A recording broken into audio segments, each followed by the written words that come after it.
Hey, you ever wonder when you're hearing things on the movie in the movies or on TV and the cops are saying seven Mary 3 5 blah blah blah, and then the pilots are doing all their cool Roger, Niner Alpha Charlie, all that weird stuff that they say. Some of that on TV is right, and some of that's wrong. And if you learn the what they call the phonetic alphabet, you'll be able to tell the difference between the correct and the incorrect way of saying those types of words. Okay, well, welcome to the basement. My name is Graham Wilson, and today we're going to be talking about the phonetic alphabet. Now, to be clear here, when people are talking about phonetic alphabets, it could be a couple different things. Now, in the aviation world, the world that I have been in, it's understood. Everyone just calls this the phonetic alphabet. Okay, so that's where you'd have something. There's like a letter A. Instead of saying A, you'd say alpha. If the letter B, you would say Bravo instead of B. Okay, now that's what they mean. It can be the ICAO, International Civil Aviation Organization, the ICAO phonetic language, or it could also be NATO, North Atlantic Treaty Organization, like military guys. They would all know this. But there's also, if you're a linguist, it'll probably just make your skin crawl to hear that this is called the phonetic alphabet, because there's the international phonetic alphabet. And that's what linguists use to transcribe words. And so they'll have all these little funny little symbols, and each one will have a different sound. And there's enough, and it's like what you've seen. Okay, kids, we're going to take a little trip in the time machine here. Check this out. Before computers and phones, we used to have these things called books. And if you didn't understand a word, you'd look it up in this other book called a dictionary. So maybe you've seen one of these old things in a museum somewhere, if you're younger. And if you look in the dictionary, there'll be just like right after it says the word. You won't be able to see it on here because it's small. Right after the word is there, they'll have these funny little like upside down E's and little commas and all this other stuff, and that'll tell you how to exactly pronounce the word. And years ago, I took a course in phonetics in university, and they taught us, and you were tested, and you had to know by the end of it every sound that the human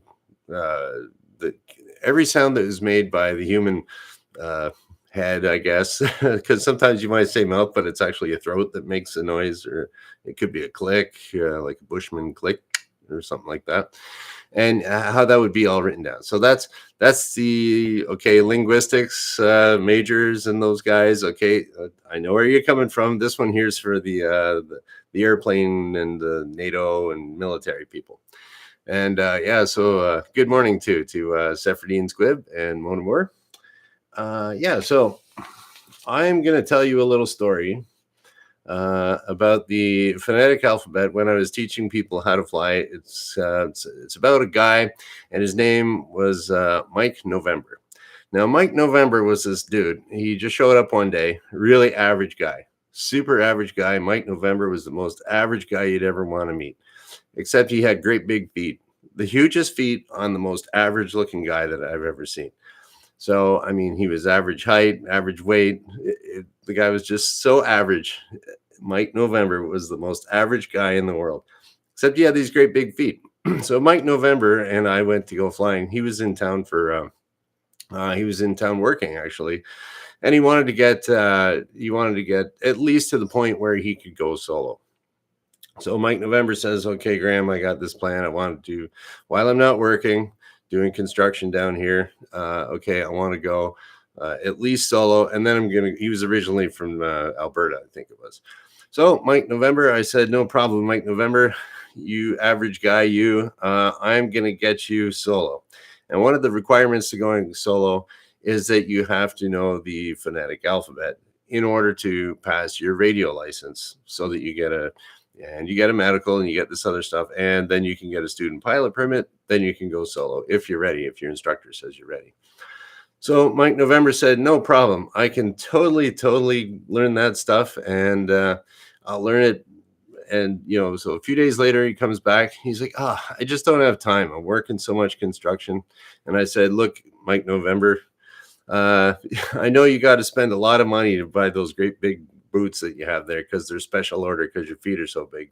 But you average guy, Mike November, right in the middle of the distribution of anything, you are going to learn the phonetic alphabet. So what happened was, you get yourself, I said, use this technique, Mike November. And so there's a little, I just printed this off today.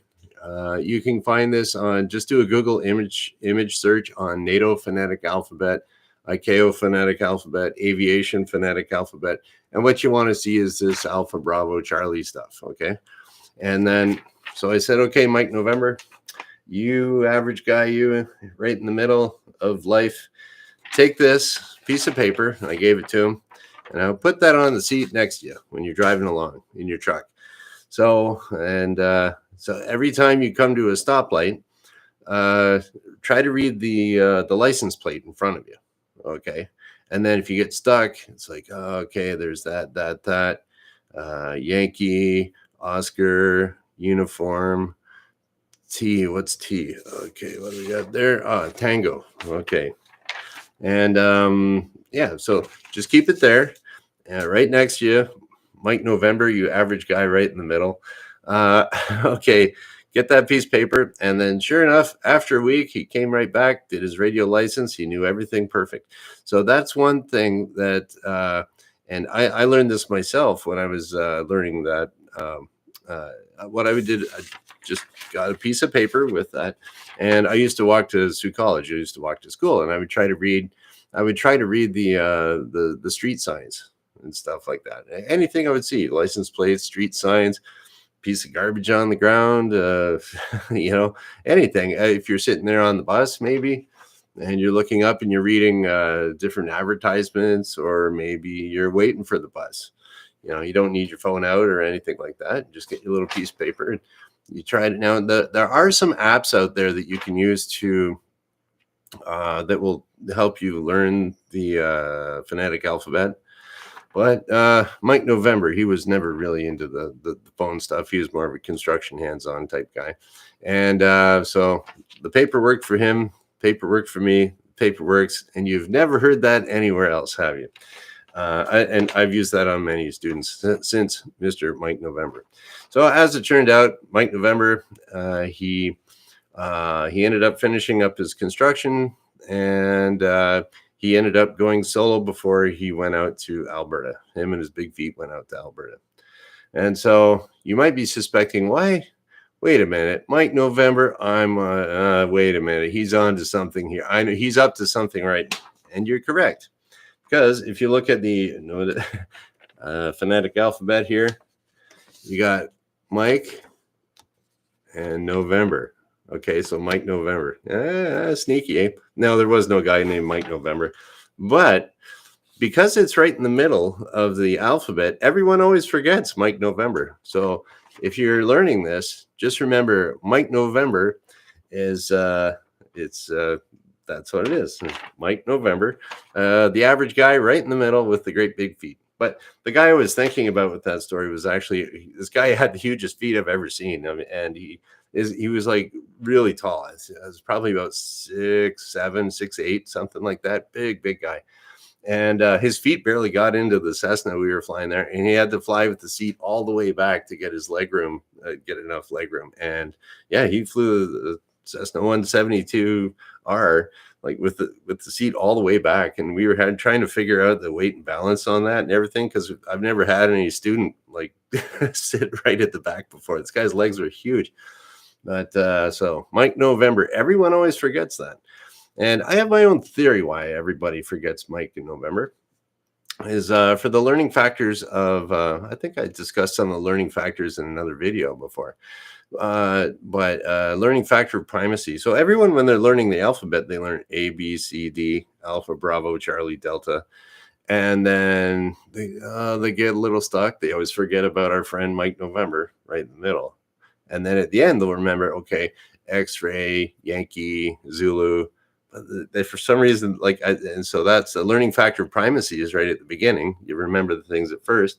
Learning factor of recency is at the end of the. If you're going sequentially through the alphabet, learning factor of recency says that you're going to remember the last things that you learn, and also the first things. So, and you'll find that for telephone numbers or any sequence of data.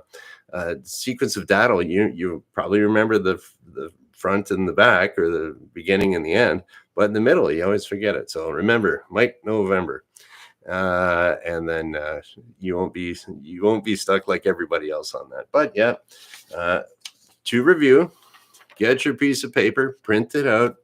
And oh, that's another reason why you put it on a piece of paper instead of on your phone, like when you're driving. You don't want to get busted for distracted driving. You're sitting there, they think you're texting, and it's like, no, I'm trying to be Maverick, man. I'm trying to learn how to fly. It's like, okay, Maverick, here's your ticket, and we're going to tow your car. And yeah, so you don't want to be on your phone when you're driving at all. So get the piece of paper, and you'll be nice and safe. And trust me, like after a week, and only look at it when you're at red lights, and don't, drive safely. We want to fly safely and drive safely. And yeah, you'll find that'll work. It'll work like a champ. So yeah, so just a little video today. And I got a few other, I'm trying to think, on Wednesday, I have my topics already picked out for Wednesday and Friday, but you'll have to tune in at noon, Wednesday and Friday. So Monday, Wednesday, Friday is when I do this. Feel free to subscribe to the channel if you want. I appreciate it when people do that. Leave a comment if maybe you want to know something about flying or anything. Just leave a comment, and I'll read them. And I mean, I'm not that busy. I'm talking to like 20 people right now. So, but you 20 people that are watching, thanks for watching. And yeah, that's about it. We're gonna shut things down. See you, Mon Amour. See you, Seth. And you guys, we'll catch you on Wednesday. Thanks a lot for watching, and bye.